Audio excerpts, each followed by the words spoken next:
gitti. Yani yeniden daha ekmek Bu soğanlara gelse var. Harvar soğanlar alacağız.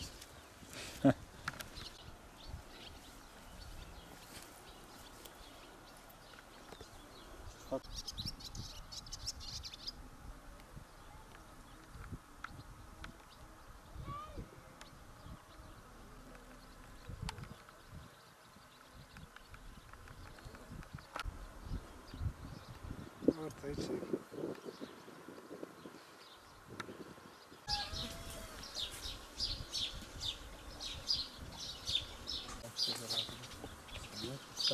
Hocam.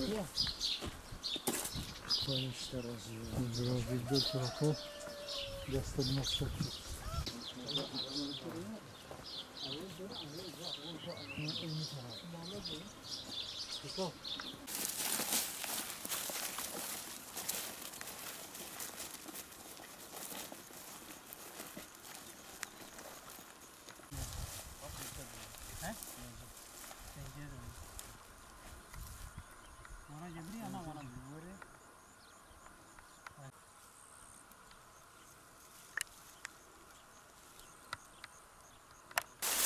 Biliyorsunuz halin köyün tam 1000 dönüm civarı böyle hasar görülmüştür. Görüyorsunuz. Tam 1000 dönüm civarı bak görüyorsunuz. Hep kullanmaz hale gelmiş.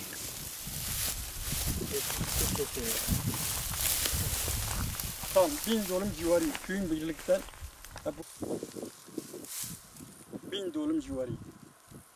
Tam 1000 dönüm civarı bu hale gelmiştir. Bak görüyorsunuz. Hatta sadece sap kaldı. Sap bile gitti. Evet toprağa bir olmuştur.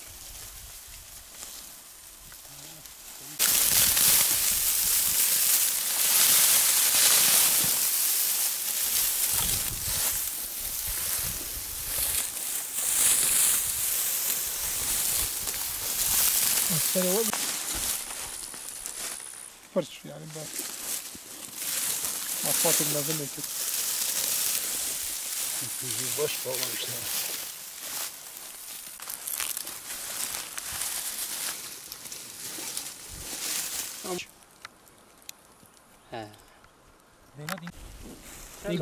Gündite 1000 dönüm civarı. Gündite 1000 dönüm de yoktur yani.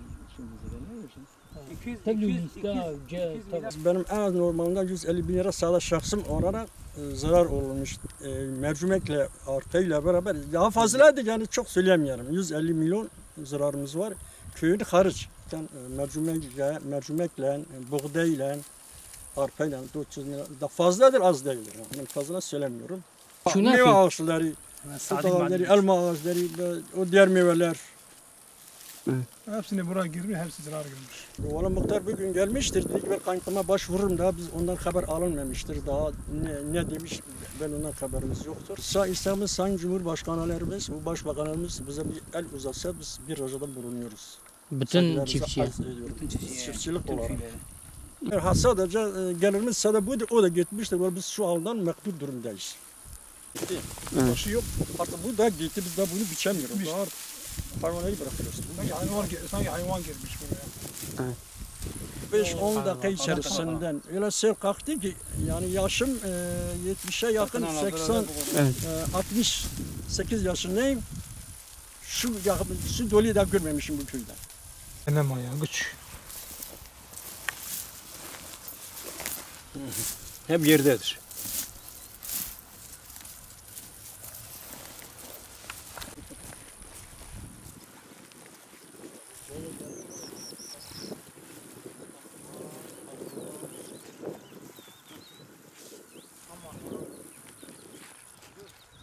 Toprağıyla beraber bir olmuştur.